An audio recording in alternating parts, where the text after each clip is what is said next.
കസ്റ്റഡിയിൽ അതിദാരുണമായിട്ടുള്ളൊരു സംഭവമാണ് ഉണ്ടായിരിക്കുന്നത്. മേരിക്കുട്ടി മാത്യു എന്ന 80 വയസ്സ് പ്രായമുള്ള സ്ത്രീയും അതോടൊപ്പം തന്നെ ഇവരുടെ മകൻ റിജിയുമാണ് കൊല്ലപ്പെട്ടിരിക്കുന്നത്. ഇവരുടെ ഇളയ മകൻ സജിയെ കാണാതായിരിക്കുന്നു. ഇന്നലെ പോലീസ് ഇവർ മിസ്സിംഗ് ആണ് എന്നറിഞ്ഞുകൊണ്ട് ഇവിടെ അന്വേഷണത്തിന് വന്ന സമയത്താണ് സജി ഇവിടെ നിന്ന് ഓടി രക്ഷപ്പെടുകയായിരുന്നു എന്നുള്ളതാണ് പോലീസ് പറയുന്നത്. എന്തായാലും സജിയെ തന്നെയാണ് സംശയിക്കുന്നത്.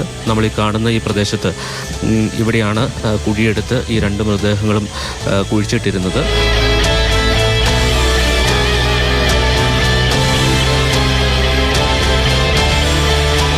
ഇന്നലെ സജി ഓടി രക്ഷപ്പെട്ടതിന് പിന്നാലെ ഇന്ന് രാവിലെ പോലീസ് തിരച്ചിലിനായി എത്തി. പോലീസിനൊപ്പം നാട്ടുകാരുമുണ്ടായിരുന്നു. ഇവിടെ മണ്ണ് നീക്കം ചെയ്തത് കണ്ട് സംശയം തോന്നിയ പോലീസും നാട്ടുകാരും ചേർന്ന് ഈ മണ്ണ് ശകലം നീക്കിയപ്പോൾ തന്നെ മൃതദേഹത്തിൻ്റെ ഭാഗങ്ങൾ കണ്ടെത്തി. തുടർന്നാണ് ഫോറൻസിക് ഉദ്യോഗസ്ഥരെയും സ്ഥലത്തെത്തിച്ച് ഈ 2 മൃതദേഹങ്ങളും പുറത്തെടുത്ത് പോസ്റ്റ്മോർട്ടത്തിനായി മാറ്റിയിരിക്കുന്നത്. എന്തായാലും സജിയാണ് 2 പേരെയും കൊലപ്പെടുത്തിയത് എന്ന് തന്നെയാണ് സംശയിക്കുന്നത്. പല രീതിയിലുള്ള കഥകൾ സജി ഈ നാട്ടിൽ പറഞ്ഞിരുന്നു. കാരണം ഇവർ 2 പേരെയും കാണാനില്ല എന്നറിഞ്ഞപ്പോൾ ചില അയൽവാസികളെങ്കിലും ഇവരെവിടെ പോയി എന്ന് തിരക്കി. ആ സമയത്ത് സജി പറഞ്ഞിരുന്നത് 2 തരത്തിലുള്ള കഥകളാണ് പറഞ്ഞിരുന്നത്. ഒന്ന്, ഇവർ കമ്പത്ത് തമിഴ്നാട്ടിൽ ചികിത്സയിലിരിക്കുകയാണ്, ആശുപത്രിയിൽ ചികിത്സയിലാണ്. അതോടൊപ്പം തന്നെ റാന്നിയിൽ ഒരു മരണാനന്തര ചടങ്ങിൽ പങ്കെടുക്കാൻ 2 പേരും പോയി എന്നീ 2 കഥകളാണ് അദ്ദേഹം പറഞ്ഞിരുന്നത്.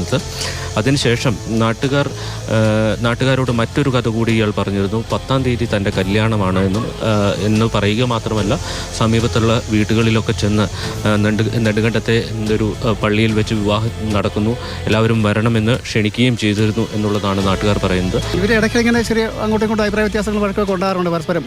ഇളയാളെ സജി എന്ന് പറഞ്ഞത് മൂത്തയാൾ ആണ് ഇവ മരണപ്പെട്ടത്. അപ്പോൾ അദ്ദേഹം ഇളയാളുടെ കല്യാണം നടക്കുവാണെങ്കിൽ ഞാനിവിടുന്ന് അമ്മയും കൊണ്ട് എങ്ങോട്ടെങ്കിലും പോകുമെന്നൊക്കെ ഇടയ്ക്ക് ഇങ്ങനെ പറഞ്ഞിരുന്നു. അപ്പോൾ ഒരു പക്ഷേ ഇത്തരത്തിലുള്ള ഒരു സംഭവത്തിലേക്ക് എത്തുമെന്ന് നമ്മൾ വിചാരിച്ചില്ല. കാരണം വെച്ച് കഴിഞ്ഞാൽ പൊതുവേ ഈ സജി എന്ന് പറഞ്ഞ പ്രതിയായിട്ടുള്ള ആൾ വളരെ സൈലൻ്റാണ്. പൊതു രംഗത്തൊക്കെ വന്നു കഴിഞ്ഞാൽ എല്ലാ കാര്യങ്ങളും ഇടപെടുകയും ഒരു ഒച്ചയോ വഴക്കോ വയ്യാവിലോ ആരുമായിട്ടൊരു ബഹളോ അങ്ങനെ ഉള്ള ആളൊന്നുമല്ല. വളരെ മര്യാദക്കാരനായ ഒരാളാണ്. അപ്പോൾ ഇങ്ങനെ ഒരിക്കലും നമ്മൾ ഈ സജി എന്ന് പറഞ്ഞ ആൾ നമ്മൾ പ്രതീക്ഷിക്കുന്നില്ല. അദ്ദേഹം കഴിഞ്ഞ 2 ആഴ്ച മുമ്പ് ഞങ്ങളോട് കല്യാണമാണ്, കഴിഞ്ഞ വ്യാഴാഴ്ച കല്യാണമാണെന്ന് പറഞ്ഞു. അദ്ദേഹത്തിൻ്റെ ഒരു ബന്ധു മരിച്ചു പോയത് കാരണം കല്യാണം മാറ്റി വെച്ചെന്ന് പറഞ്ഞു.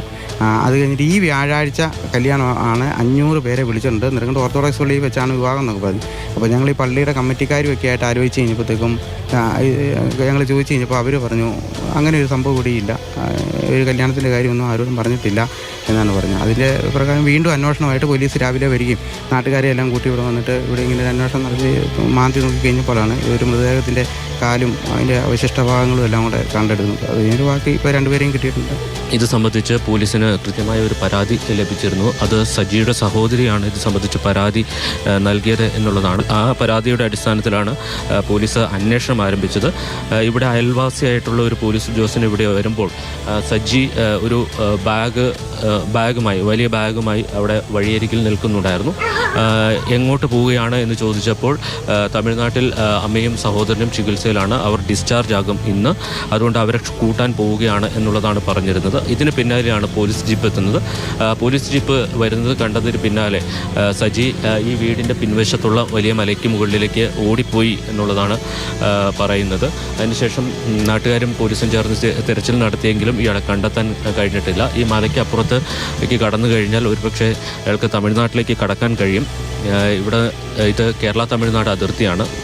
അപ്പോൾ സ്വാഭാവികമായിട്ടും അങ്ങോട്ടേക്ക് രക്ഷപ്പെടാൻ സാധ്യതയുണ്ട് എന്നുള്ളതാണ് പോലീസ് മനസ്സിലാക്കുന്നത്. ആ ബോഡി 2 പേരുടെ ബോഡിയും എക്സ്ഹ്യൂമേഷൻ നടത്തി 2 ബോഡിയും ഇടുക്കി മെഡിക്കൽ കോളേജിൽ പോസ്റ്റ്മോർട്ടം നടത്താൻ കൊണ്ടുപോയിട്ടുണ്ട്. നാളെ രാവിലെ പോസ്റ്റ്മോർട്ടം നടത്താമെന്നാണ് ഡോക്ടേഴ്സ് പറയുന്നത്. ഈ ലോക്കൽ ഏരിയ, ആ പെരിഫറൽ ഏരിയ പെട്രോളിങ്ങിന് വേണ്ടി സെർച്ചിന് വേണ്ടി ടീമിനെ ഒരു 4ഓളം ടീമിനെ വിവിധ ഭാഗത്തേക്ക് വനത്തിലേക്കും കാട്ടിലേക്കും എല്ലാം വിട്ടിട്ടുണ്ട്, ഇൻക്ലൂഡിങ് ഡോഗിൻ്റെ സഹായത്തോടെ. ഇപ്പോൾ നിലവിൽ ഇന്നലെ വൈകുന്നേരം ഒരു ബാഗുമായിട്ടാണ് ഈ നമ്മൾ സസ്പെക്റ്റ് സജി അവിടുന്ന് പോയെന്ന് പറയുന്നു. ആ ബാഗ് നമുക്ക് കണ്ടുകിട്ടിയിട്ടുണ്ടെന്ന് ഡോഗിൻ്റെ സഹായത്തോടെ. പിന്നെ തുടർന്ന് അവിടെ പരിശോധന നടത്തുന്നു. കൂടാതെ തന്നെ 3-4 വാഹനങ്ങളിൽ അടുത്തൊരു സ്ക്വാഡ് ഈ പരിസര പ്രദേശങ്ങളിലെല്ലാം തന്നെ ഈ പ്രതി അന്വേഷിച്ച് പോയിട്ടുണ്ട്. ചെക്ക് പോസ്റ്റുകളിൽ അലർട്ട് ചെയ്തിട്ടുണ്ട്. മാത്രമല്ല തമിഴ്നാട് പോലീസിൽ നമ്മളതിൻ്റെ മെസ്സേജ് കൊടുത്തിട്ടുണ്ട്, അവരെ അലർട്ട് ചെയ്തിട്ടുണ്ട്. ആ വഴിക്ക് നോക്കുന്നുണ്ട്.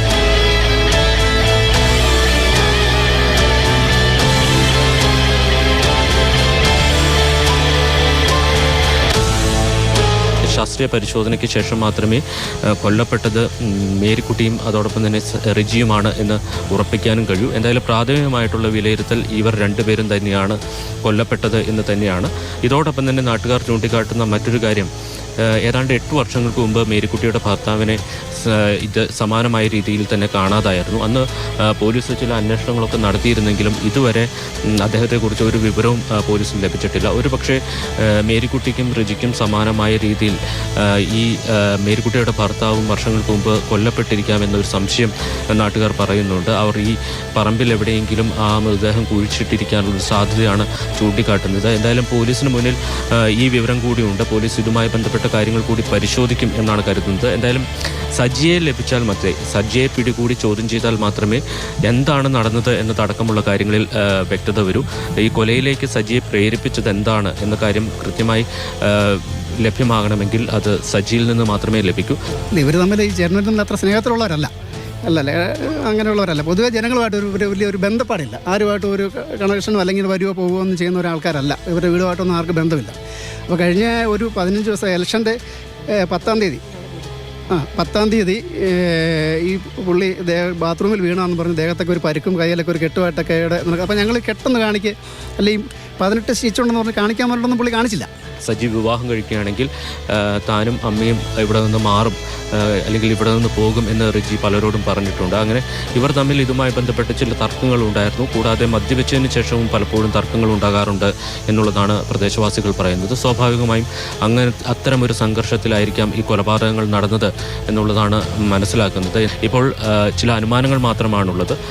റിജി അനൗൺസ്മെൻറ്റ് ജോലികൾ ചെയ്തിരുന്ന ഒരാളാണ്. തിരഞ്ഞെടുപ്പ് സമയത്തൊക്കെ ഇയാൾ ജോലി ചെയ്തിരുന്നു, അല്ലെങ്കിൽ റെജി ജോലി ചെയ്തിരുന്നു.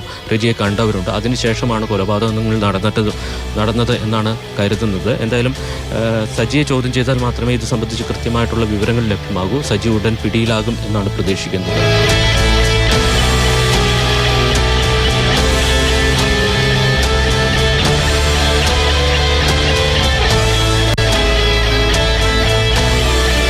ഇടുക്കിയിൽ നിന്ന് വിനു കാഞ്ഞിരപ്പള്ളിക്കൊപ്പം ജയനസ് രാജു, മാതൃഭൂമി ന്യൂസ്.